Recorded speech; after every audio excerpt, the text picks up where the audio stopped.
Sí, Padre, queremos poner este tiempo y cada una de nuestras vidas en tus manos, porque queremos que tú seas el que dirijas, el que pongas en nosotros el querer y el hacer, pero siempre conforme a tu voluntad. Señor, obra en medio de nosotros. Queremos rechazar todo aquello que no venga de ti y queremos, Señor, que tú seas eso, el Señor de nuestras vidas. Amén.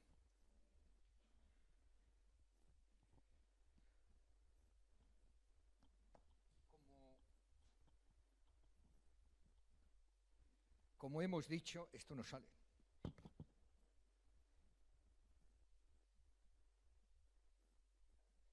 Sale. Como hemos dicho, estamos en medio de un tiempo especial en el cual nosotros queremos hacer énfasis, no la oración como un objeto, sino la oración como un sujeto. No para saber cómo orar mejor o de manera más adecuada, sino simplemente para incorporar la oración de una manera más eficaz, de una manera más estrecha en cada una de nuestras vidas. Estamos en la quinta semana en que estamos en este esfuerzo de centrarnos en la oración. Y en esta semana nuestra mente y nuestro corazón se dirige hacia la sociedad en la cual el Señor nos ha puesto. Jorge ha dicho hace un momento que no estamos aquí por accidentes. En el mundo no existen los accidentes si de Dios hablamos. Dios es el que controla, Dios es el que supervisa, Dios es el que está al mando de todas las circunstancias. Y por lo tanto, el Señor ha puesto no a este edificio, es decir, no consideramos la Iglesia como un edificio, en medio de esta ciudad, nos ha puesto a cada uno de nosotros que formamos parte de su Iglesia con un objetivo claro, preciso, que es bendecir a la ciudad. La palabra, el mensaje yo le he titulado vulnerables transformadores. Quedaría mejor transformadores vulnerables, pero yo quiero hacer énfasis en la palabra vulnerables, porque entiendo que cada uno de nosotros, en tanto cuanto somos hombres y mujeres, somos personas tremendamente vulnerables. Hay un montón de cosas que pueden hacer que nuestra vida en un momento determinado dé un quiebro, de una zozobra, incluso la apariencia de que se va a hundir. Somos vulnerables, pero a la vez Dios quiere utilizarnos como un elemento transformador. ¿Cómo puede ser eso? Pues con la ayuda del Señor vamos a verlo. Hemos dicho que la Iglesia, desde el concepto bíblico, de acuerdo a lo que sale de la palabra de Dios, no es un edificio, no es una estructura, no es una organización. La Iglesia está compuesta por todos los hombres y mujeres que han aceptado que Jesús sea el Señor de sus vidas, es decir, que han determinado que el Señor sea el que les dirija, el que les inspire, y en Él basan su confianza, su seguridad y su dirección. Jesús decide edificar una iglesia fundamentada en Él, y vemos en el Evangelio de Mateo como unos de los bautizandos ha comentado, Jesús se acercó a sus discípulos y dijo: se me ha dado toda autoridad en el cielo y en la tierra, por tanto, mientras vais, haced discípulos por todas las naciones, bautizándolos en el nombre del Padre, del Hijo y del Espíritu Santo. Enseñad a los nuevos discípulos a obedecer los mandamientos que os he dado, y tened por seguro esto, que estoy con vosotros siempre hasta el fin del mundo. Cuando Jesús está ascendiendo a los cielos, tras su muerte y resurrección, cuando Jesús quiere sintetizar de alguna manera su pensamiento, cuando Jesús quiere enfocarse en cuál es su propósito para la Iglesia, lo determina en esta frase. Es decir, Dios le dio a Jesús toda potestad, toda autoridad en el cielo y en la tierra. Y esa potestad, esa autoridad, esa capacidad de transformar, de cambiar, esa capacidad de hacer nueva todas las cosas, se la transmite al conjunto de sus discípulos, al conjunto de su iglesia, y les encomienda que vayan por el mundo haciendo discípulos, es decir, transformando, cambiando la mentalidad, la forma de hacer y de pensar de todos los que se encuentren por el camino. Esa es la marca, ese es el punto fundacional y la razón de ser en la iglesia. Pero por si acaso quedara alguna duda en este sentido, cuando Pablo está escribiendo su segunda carta a los Corintios, le dice esto: Dios estaba en Cristo Jesús reconciliando consigo al mundo, no tomándoles en cuenta al hombre sus pecados, y nos encargó a nosotros. ¿A quiénes son nosotros? Jesús está escribiendo una carta a la iglesia de Corintio, está escribiendo una carta a la iglesia de Cristo en todo el mundo. Dice, y nosotros, por lo tanto, si tú has aceptado a Jesús como el Señor y quieres vivir la vida de acuerdo a sus enseñanzas y de acuerdo a sus directrices, esto va también contigo. Tú también eres, junto con los demás, encargados, dice, así que somos embajadores en el nombre de Cristo, como si Dios, a través, por medio de nosotros, rogara a todos los que están a nuestro alrededor en el nombre de Dios, reconciliándoles con Cristo Jesús. No hay duda, podríamos seguir poniendo versículos, podríamos seguir incidiendo, pero no hay ninguna duda. Dios levanta la iglesia para ser un elemento transformador en la sociedad. Dios no levanta la iglesia para coger a un grupo de escogidos y apartarlos en un rincón para que no se contaminen, para que vivan en una especie de limbo apartado de todo problema y de todo mal. Dios no coge a un grupo de hombres y mujeres y dice, vosotros sois los mejores del mundo, voy a hacer de vosotros la repanocha. No. Dios coge a hombres y mujeres vulnerables, a hombres y mujeres que tropiezan, que se equivocan, que se confunden, que meten la pata, a hombres y mujeres como tú y como yo, y les pone una condición: acéptame como Señor de tu vida, ponme en el primer lugar de tu vida, y yo voy a dirigirte, voy a transformarte, voy a utilizarte de tal manera que allí donde te encuentres, tú vas a ser mi agente transformador. La palabra de Dios nos enseña de que nosotros estamos en el mundo para marcar la diferencia. Nosotros estamos en el mundo para transformar al mundo. Pero el eje, el centro de nuestra atención es que nuestro objetivo no es el que cada uno de nosotros nos exaltemos como personas importantes o de un valor determinado. El centro de nuestra atención no es que nosotros seamos capaces de edificar hermosos edificios o congregar en torno de nosotros un número cada vez más grande de personas. El objetivo y el centro de nuestra actuación no es que los demás nos miren a nosotros y digan cuánto sabe, qué importante, hay que ver qué bueno es este. El centro de nuestra atención, el centro de nuestro énfasis, el centro de nuestro trabajo solo tiene un objetivo: Dios ha de ser glorificado en cada una de las cosas que nosotros hacemos. El apóstol Santiago dice, pedís, no recibís porque no pedís.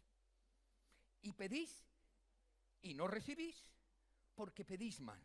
¿Cuáles son las tres características que hacen del hombre un cristiano? ¿Cuáles son las tres características que te pueden convertir a una persona vulnerable en un agente transformador? ¿Qué es lo que tiene ese agente transformador que le convierte en un polo de atracción a su alrededor, de tal manera que cuando pasa esa persona a su alrededor ha marcado la diferencia? Solo son tres cosas. Primero, que busca la gloria de Dios, no la suya. Segundo, que se involucra en el crecimiento del reino de Dios. Y en tercer lugar, que se somete a la soberanía absoluta de Cristo Jesús sobre su vida. Hombres vulgares, mujeres vulgares, hombres imperfectos, mujeres imperfectas, hombres y mujeres vulnerables, pero que buscan la gloria de Dios y no la suya propia. Ese es el gran problema de nuestro mundo. En nuestro mundo tiene un gran problema de liderazgo. ¿Os habéis dado cuenta? España es un desastre. Los líderes nos están decepcionando. Esta semana el Ministerio del Interior ha dado estos datos. En 2010 se investigaron 366 casos de corrupción y fueron detenidas 389 personas en el 2010. En el 2015 se han investigado 1.108 casos de corrupción y han sido detenidas 2.445 personas. ¿Tenemos o no tenemos un problema de liderazgo en este país?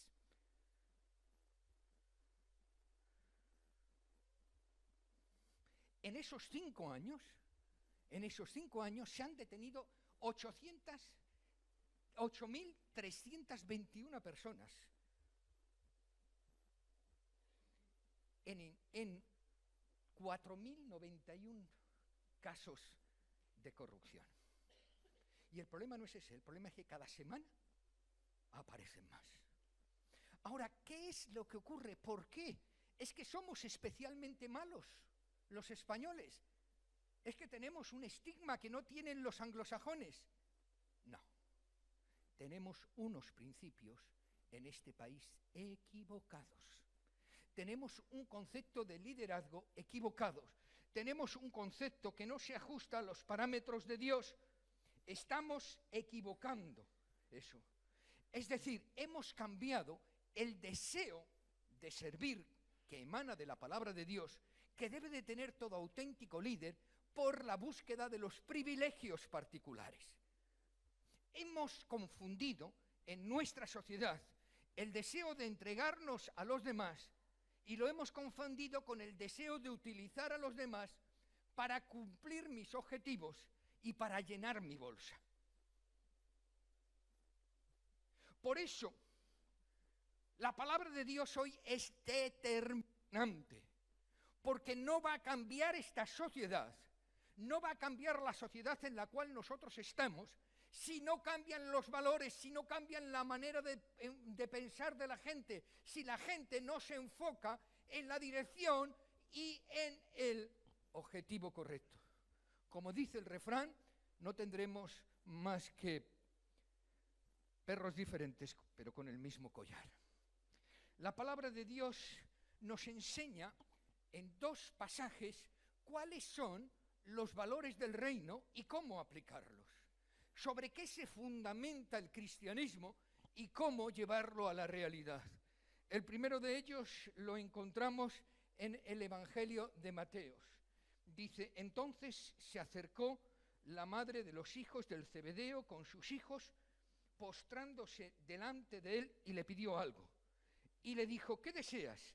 Y ella le dijo: ordena que en tu reino estos 2 hijos míos se sienten a tu derecha uno y a tu izquierda el otro. Pero respondiendo Jesús le dijo: no sabes lo que pedís. No sabes lo que pedís. ¿Podéis beber la copa que yo bebo? Y ellos dijeron: podemos. Y él les dijo: mi copa ciertamente beberéis, pero sentarse a mi derecha y a mi izquierda no está en mí concederlos, sino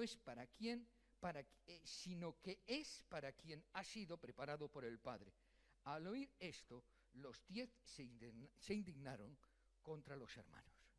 Fíjate, o sea, la búsqueda de privilegios no es característico de nuestra época. La búsqueda de enchufismo no lo hemos inventado los españoles del siglo XX. La búsqueda de arrimar el ascua a nuestra sardina es innata a nuestra naturaleza humana.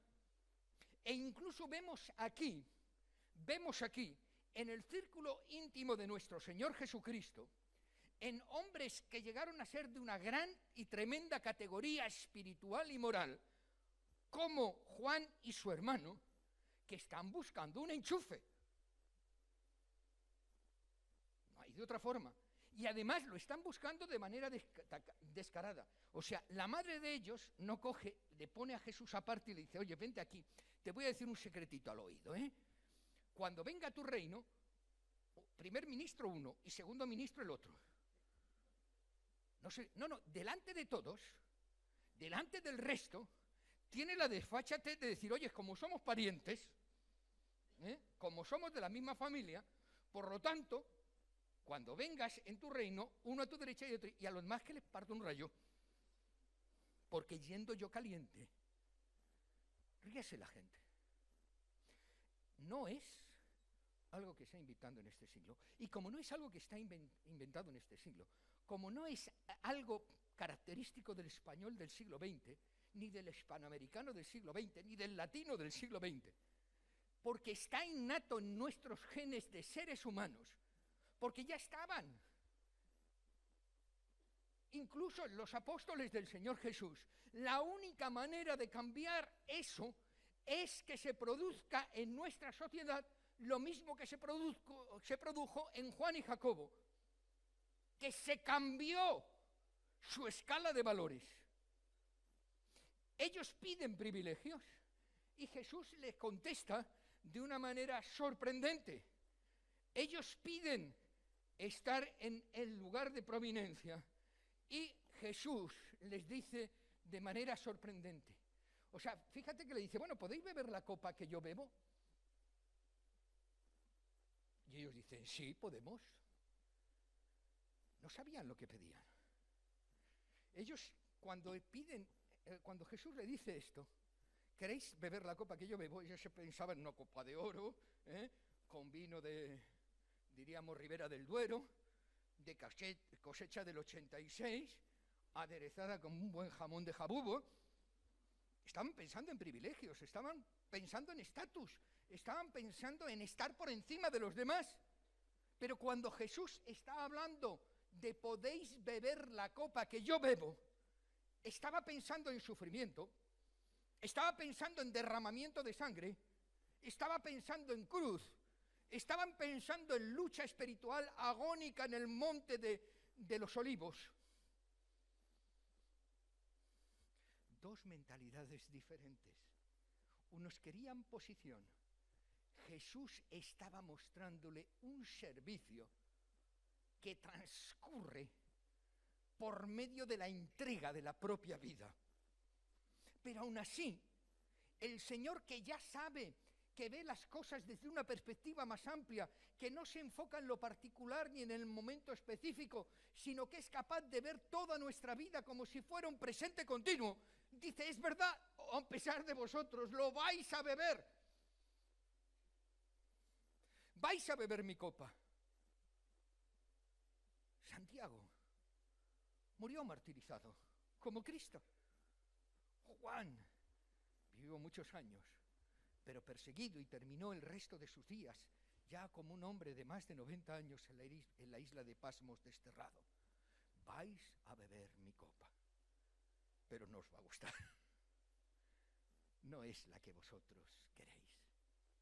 Jesús está hablando de beber, y nosotros que ya tenemos una perspectiva diferente, nosotros que no vemos el presente, sino que vemos toda la historia de Cristo Jesús, cuando Jesús nos muestra y nos dice, ¿estáis dispuestos a beber mi copa?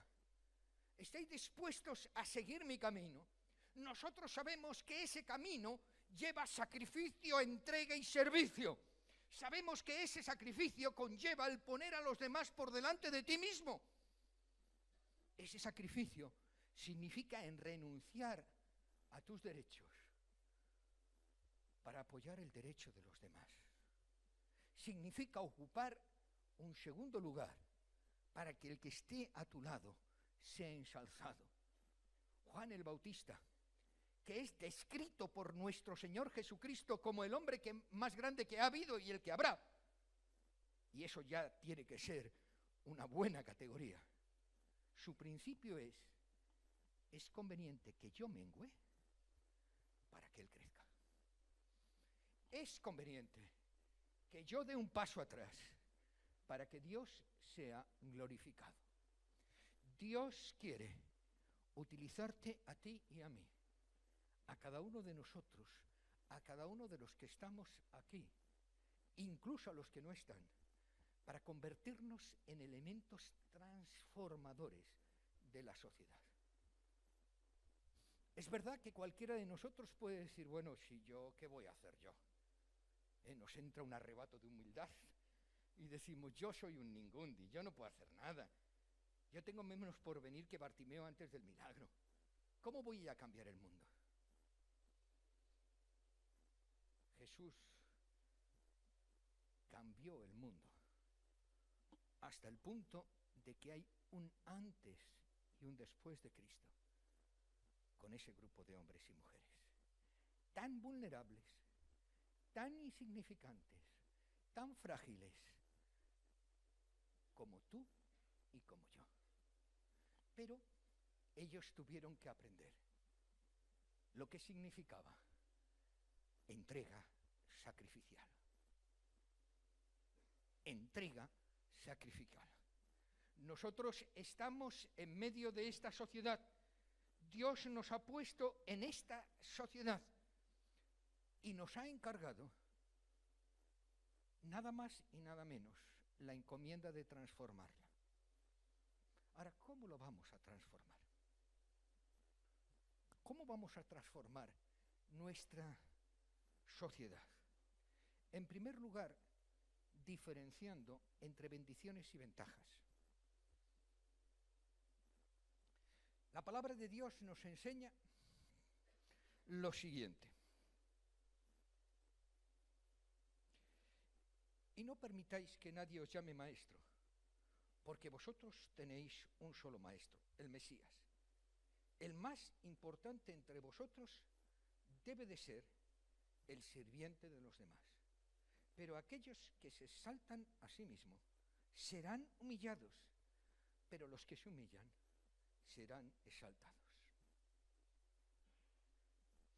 El elemento más poderoso en esta sociedad o en cualquier sociedad, el elemento que marca la diferencia, el elemento que impregna todo lo que está alrededor de uno mismo es la humildad.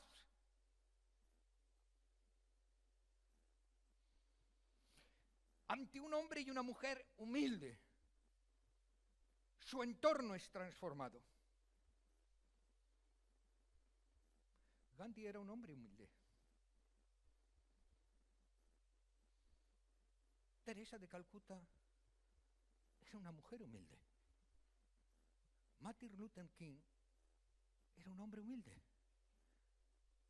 Era un negro en la América de los 60, que no le permitían ir en el mismo autobús que los blancos, a no ser que hubiera en el autobús una parte de negros y una parte de blancos, que no podía entrar en la misma zona del restaurante de los blancos, que era un ciudadano de segunda o de tercera o de cuarta regional. Hombres y mujeres humildes, capaz de exaltar a Cristo en sus vidas y de humillarse ellos. Alguno me dijo, me podrá decir, bueno, Gandhi no era cristiano. ¿Sabéis lo que dijo Gandhi? Yo sería cristiano, a no ser por los cristianos. Si yo no conociera a los cristianos, yo sería cristiano. Gandhi quedó empapado de la figura y de la persona de Cristo. Fueron los cristianos los que, viviendo vidas al margen de Cristo, evitaron que Gandhi fuera cristiano. Para mí en su corazón lo era. En cualquier caso, un hombre y una mujer que es capaz de poner al otro por delante de sí. Un hombre y una mujer que es capaz de buscar la gloria de Dios por encima de todas las cosas. y en segundo lugar, el bienestar de los que le rodean, ese hombre y esa mujer, donde esté, marca la diferencia. Porque no hay nada, no hay absolutamente nada que resplandezca más que una luz en medio de la más grande oscuridad. Por lo tanto, la pregunta de ¿podemos ser nosotros tan vulnerables y a la vez tener capacidad para transformar el entorno en el que el Señor nos ha puesto? Nuestra vulnerabilidad puede incapacitarnos para hacer la tarea que el Señor nos ha marcado. ¿Cómo podemos superar esa vulnerabilidad? ¿Cómo podemos superar esa incapacidad? ¿Cómo podemos trascender a nuestros defectos? Trascender a nuestros defectos, superar nuestras limitaciones, pasar por encima de los obstáculos que nuestra vida, nuestra personalidad y el mundo que nos rodea nos transmite. Ahí está el segundo pasaje que quiero compartir con vosotros.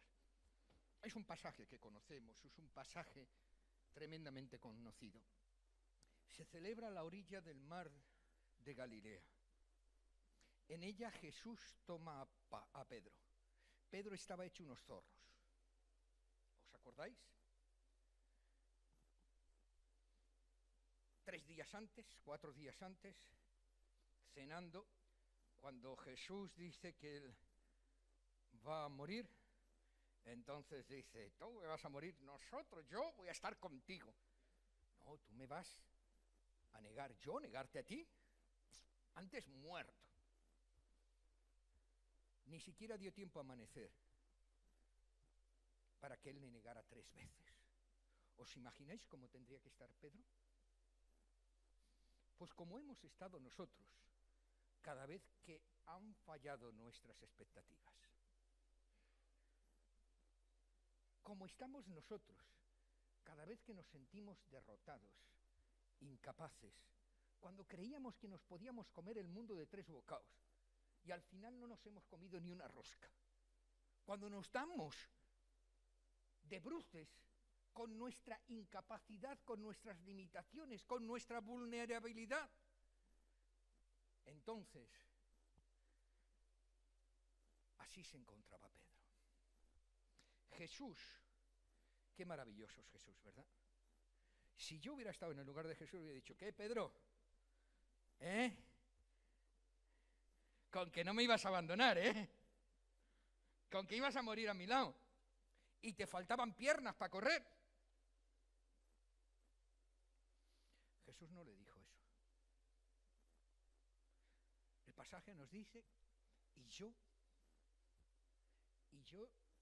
creo que es uno de los pasajes más dulces de toda la Biblia, porque ante ese Pedro destrozado, Jesús le rodea con amor y le dice, Simón, hijo de Jonás, o de Juan, ¿me amas?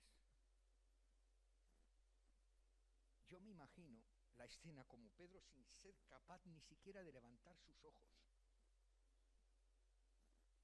No es capaz de decir te amo, aunque le amaba con todas sus fuerzas y con todo su corazón, no podía amarle más, pero no se consideraba ni siquiera digno de decir te amo. Y le dice te quiero. Tú sabes, te quiero. Jesús le vuelve a decir, Simón, ¿me amas? Y él dice, Señor, te quiero. Todavía el Señor Jesús, en vez de tratar que Pedro llegue a su lugar, él se va al lugar de Pedro y le dice, ¿me quieres? Y entonces Pedro le dice, tú sabes todas las cosas. Tú conoces lo profundo de mi corazón, tú sabes que te quiero.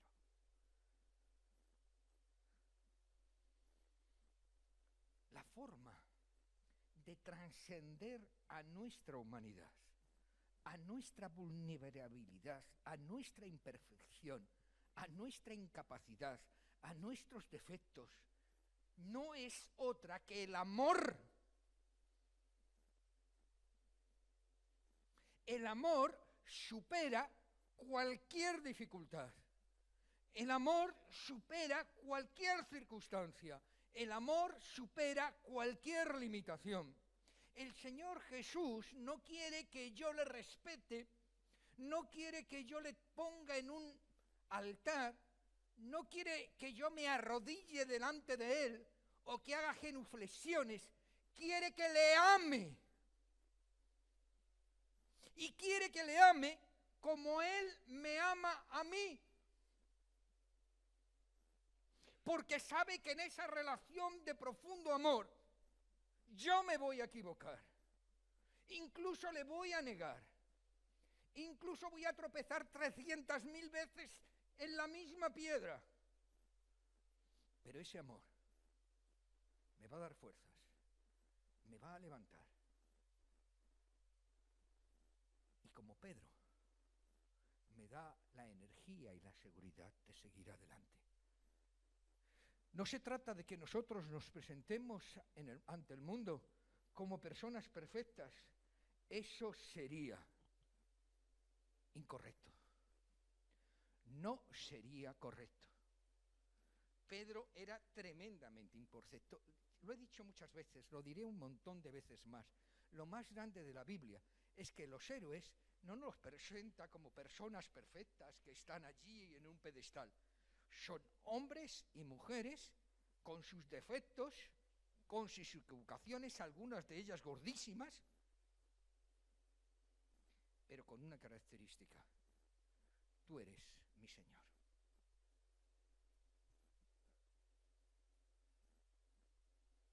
Y vemos a personas como David, que en lo más profundo de la oscuridad de su pecado,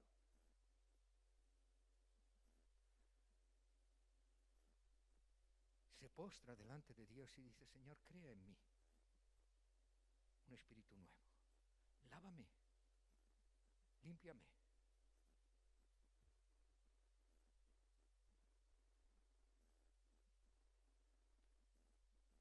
Nuestra arma es el amor. Y en ese amor nosotros podemos seguir adelante.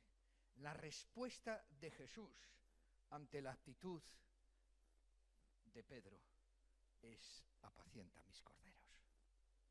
Es decir, no le está dando una actitud o un puesto de privilegio ni de preponderancia en el contexto de la iglesia. Le está enseñando un lugar de servicio.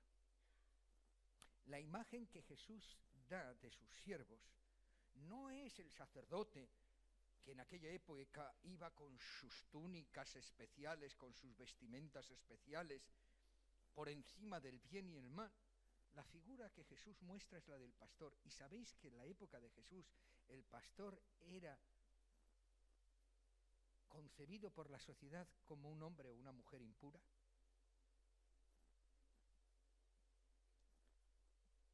Como lo último de la sociedad. Sin embargo, Dios es a los pastores a los que se manifiesta para renunciarle el nacimiento de Cristo Jesús. Y cuando Jesús quiere identificarse con una figura que nos sirva a nosotros como referencia y como ejemplo, utiliza la figura del pastor. El pastor que cuida, que apacienta, que ama, que sirve a sus iglesias. Este mundo será transformado no por líderes políticos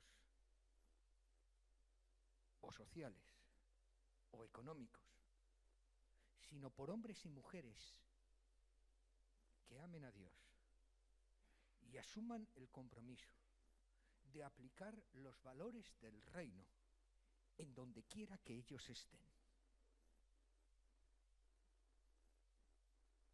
En la política, en la sociedad o en la calle de la esquina. Hombres y mujeres dispuestos a seguir a Jesús en cualquier circunstancia, a amar a Jesús sin límites y a bendecir y edificar con ese amor a todos los que le rodean.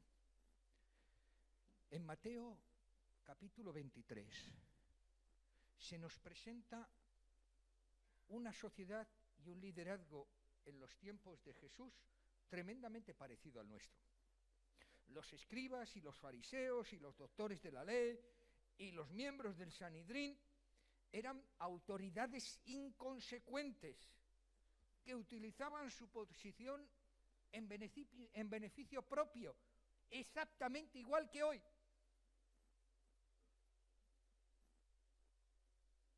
Exactamente igual que hoy. Pero con un puñado de hombres y mujeres, antilíderes desde el punto de vista mundial de la sociedad, o líderes servidores, que se desparramaron por todo el mundo en una sola generación, transformaron completamente su sociedad. Eso es posible hoy. Eso es necesario hoy. Pero para eso tú y yo, cada uno de nosotros, debemos pararnos en donde estamos. Debemos mirar en el interior de nosotros mismos antes de mirar a nuestro alrededor y asumir el compromiso delante de Dios de seguirle,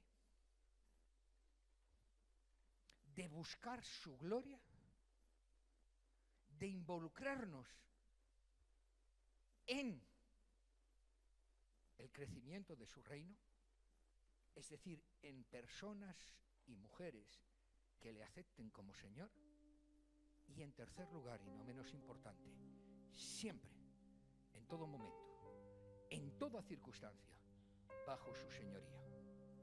Dejémonos de etiquetas, dejémonos de otras zalamandurrias y centrémonos en lo único importante. No se trata de mí, no se trata de ti, se trata de Él. Vamos a terminar este culto. Yo quiero pediros que os pongáis en pie.